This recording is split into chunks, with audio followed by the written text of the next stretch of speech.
For thousands of years, every morning and evening, Jewish people have prayed these well-known words as a way of expressing their devotion to God. They're called the Shema. Hear, O Israel, the Lord is our God, the Lord is one. And as for you, you shall love the Lord your God with all of your heart, with all of your soul, and with all of your strength.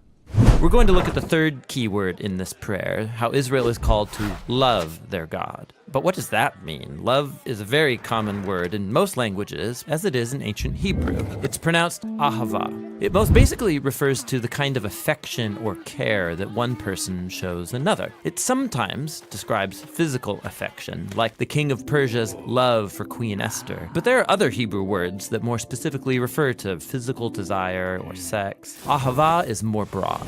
So Abraham had ahava for his son Isaac, that's parental love. Jonathan showed ahava for his friend David, that would be brotherly love. In fact, a whole group of people can have ahava for their leader, like when the Israelites showed love for their King David. Ahava can even describe loyalty between political allies, like Hiram, the king of Tyre, loved David. They had good relations, and so Hiram wanted to help David's son Solomon build the temple. These are all different kinds of affection described with the one word, ahava. Now, all of this is helpful for understanding God's ahava in the Old Testament. So in Deuteronomy, Moses told the Israelites, God showed affection for you. He chose you because of his ahava for you. So God doesn't love because the Israelites earned it or deserve it. It simply originates from God's own character. He loves because he loves. This is why Jeremiah can say that God's love is everlasting. It has no end because it has no beginning. God's love just is an eternal fact of the universe.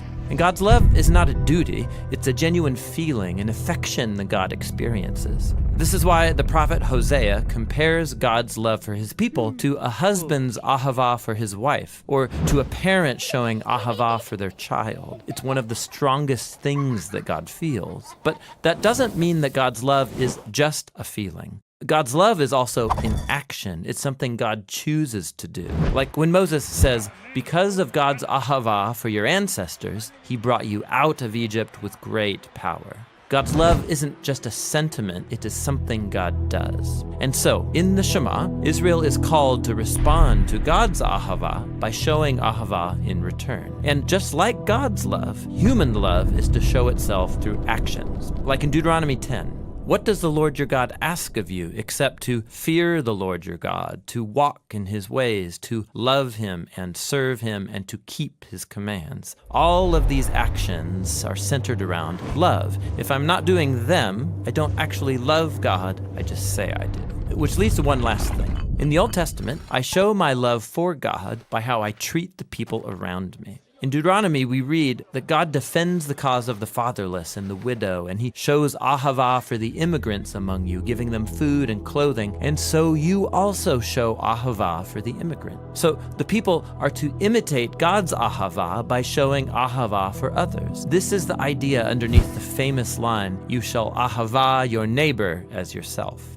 And so at the end of the day, all of this is rooted in God's own eternal ahava. Like we read in the New Testament letter of 1 John, we love because God first loved us. And that's the Hebrew word ahava.